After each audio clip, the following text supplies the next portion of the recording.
used to dream of flying. You've been working too hard, George. You spend all your time... But I have in that room. experimental verification.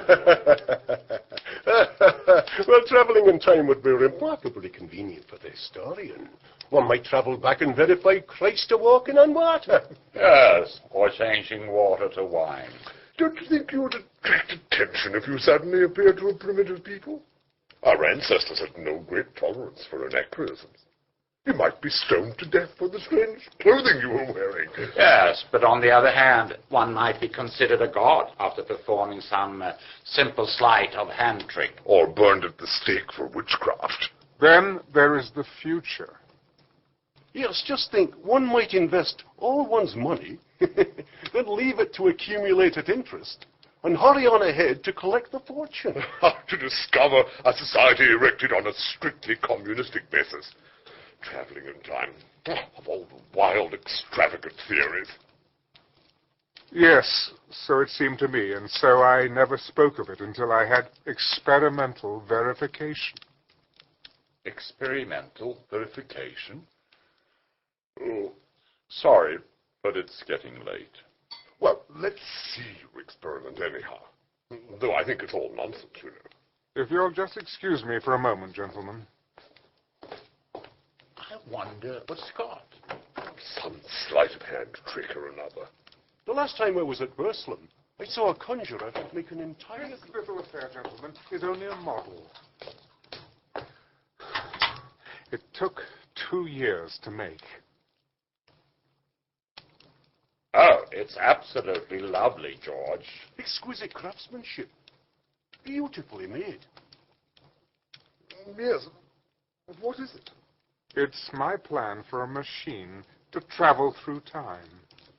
Oh, you can't be serious. You'll notice that it looks somewhat askew, and that there is an odd twinkling appearance about this bar, as though it was in some way unreal.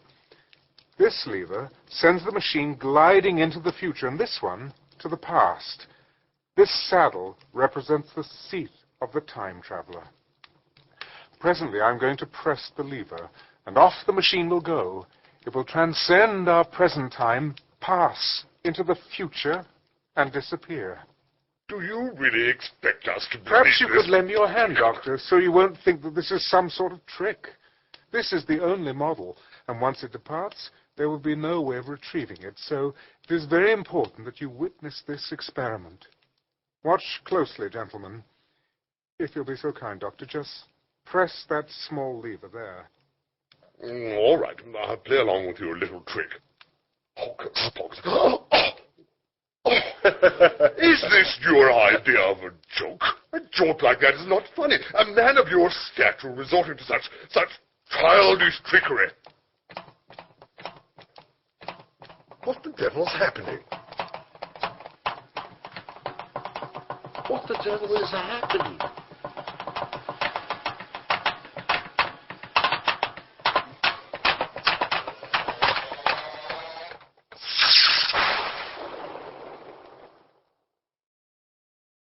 I'll be damned.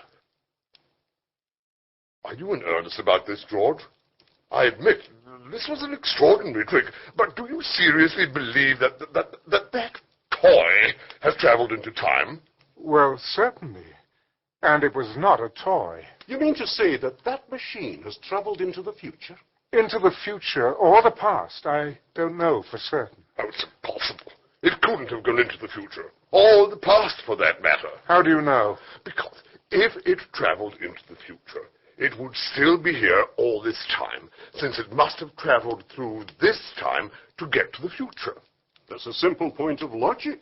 Of course. I should have thought of that. And if it traveled into the past, it would have been visible when we came first into the room. And last Thursday when we were here. And the Thursday before that. We cannot see it because of the speed it is traveling, any more than we can see a bullet flying through the air, traveling 50 or 100 times faster than we are. You can see the time machine is no longer here. Look. See for yourself. That's plain enough, isn't it? Oh, good heavens. Look at the time. I do believe we should call it an evening. Well, This all may sound plausible enough tonight, gentlemen, but wait until tomorrow. Wait for the common sense of the morning. Ah, George, is this a trick like the ghost you showed us last Christmas? You saw the experiment. Don't you believe your own eyes? Ah, that's one thing I have learned to question, George, considering your attempts to pull the wool over them. Thank you for dinner, George. Mrs. Watson is a wonderful cook. And you've got one of Good the night, finest Lord. Good night, wine cellars in gentlemen. England. Oh, Philby, could you stay a moment longer? Of course, George. I think that at the time, none of us quite believed in the time machine. The fact is, the time traveler was one of those men who were too clever to be believed. You always suspected some subtle reserve, some ingenuity in ambush behind his lucid frankness. So I don't think any of us said very much about time travel in the interval between that Thursday and the next. Though its odd potentialities ran, no doubt, in most of our minds. For my own part, I was preoccupied with his trick of making his small model disappear. I talked to a man who had seen a similar trick, but how it was done he could not explain. The next Thursday, we met again for dinner, and arriving late, I found the others already assembled.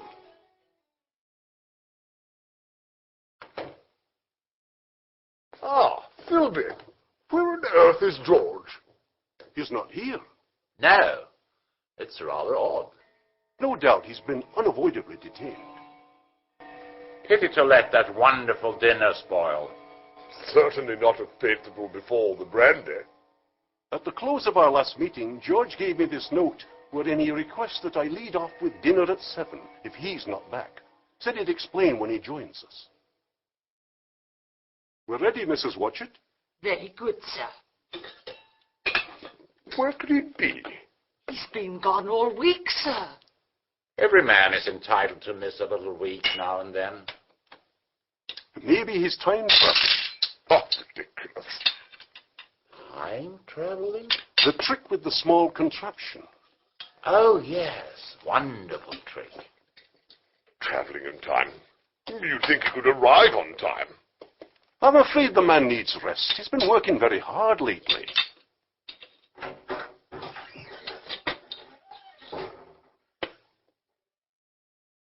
Well, hello at last.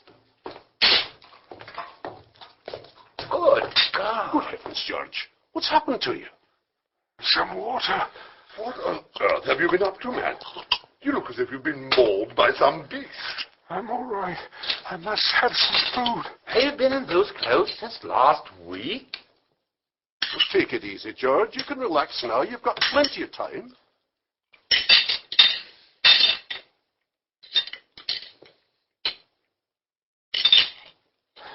I suppose I must apologize. I was simply starving.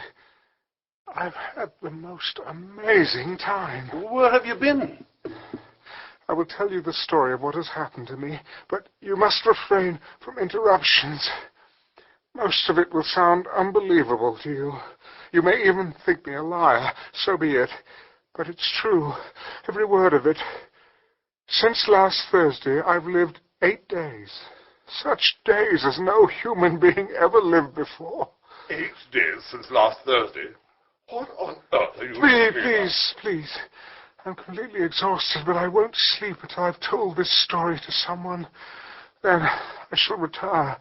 But no interruptions. Is it agreed?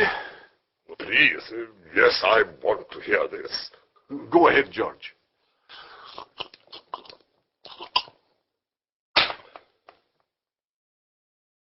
Last Thursday, I told the lot of you the principles of the time machine and demonstrated a smaller version. After all of you left last week, I went to my laboratory, and the second of all time machines began its career.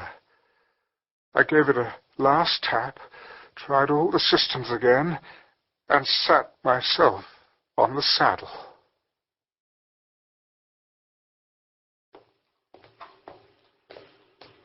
I suppose someone who's suicidal, holding a pistol to their skull, feels much the same wonder at what will come next as I felt then. I took the starting lever in one hand and the stopping one in the other, pressed the first, and almost immediately the second.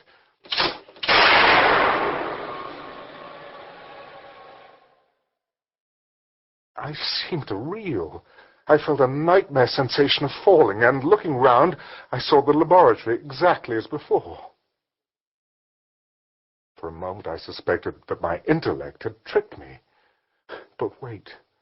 A moment before the clock said 10:03, and now it was nearly 3:30. I drew a breath, set my teeth, gripped the starting lever with both hands, and went on. The laboratory got hazy and went dark.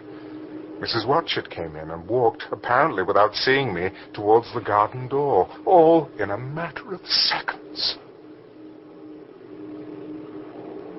The night came like the turning out of a lamp, and in another moment came tomorrow. The laboratory grew faint and hazy, then fainter and even fainter. Tomorrow night came, black, then day again, night again, day again, faster and faster still. The eddying murmur filled my ears, and a strange, dumb confusedness descended upon my mind. The dim suggestion of the laboratory seemed presently to fall away from me, and I saw the sun hopping swiftly across the sky, leaping it every few seconds. I saw the moon spinning swiftly through her quarters from new to full, and had a faint glimpse of the circling stars. I supposed the laboratory had been destroyed, and I had come into the open air, for nothing blocked my view from horizon to horizon. As I went on, still gaining velocity, the palpitation of night and day merged into one continuous grayness. The sun became a streak of fire, a brilliant arch, the moon a fainter, fluctuating band of silver. The landscape was misty and vague. I saw trees growing and changing like puffs of vapor, now brown, now green. They grew, spread, shivered, and passed away. I saw huge buildings rise up to the sky and then pass like dreams, the whole surface of the earth melting and flowing under my eyes. I pressed the lever over to its extreme position. The little hands upon the dials that registered my speed raced round faster and faster. The unpleasant sensations of the start were less poignant now. They merged at last into a kind of hysterical exhilaration. What strange developments of humanity, what wonderful advances upon our rudimentary civilizations, I thought, raced and fluctuated before my eyes. I saw great and splendid architecture rising about me, built of glimmer and mist, more massive than any buildings of our own time. And so my mind came round to the business of stopping. But there was a feeling exactly like that one has of a helpless, headlong motion. I felt the same horrible anticipation, too, of an imminent smash. But the peculiar risk lay in the possibility of my finding some substance in the space which I or the machine occupied. So long as I traveled at a high velocity through time, this scarcely mattered. I was slipping like a vapor through the interstices of intervening substances. To come to a stop involved the jamming of myself, molecule by molecule, into whatever lay in my way, meant bringing my atoms into such intimate contact with those of the obstacle that a profound chemical reaction, possibly an explosion, would result, and blow myself and my time machine out of all possible dimensions. This possibility had occurred to me again and again while I was making the machine, but then I had cheerfully accepted it as an unavoidable risk.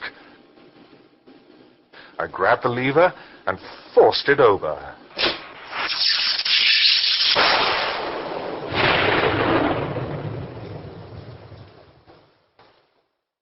My machine went reeling over, and I was flung headlong through the air.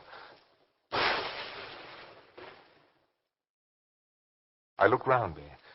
To keep listening to this audiobook, I've left you a link in the description so you can do it, at no cost thanks to Audible's 30-day free trial.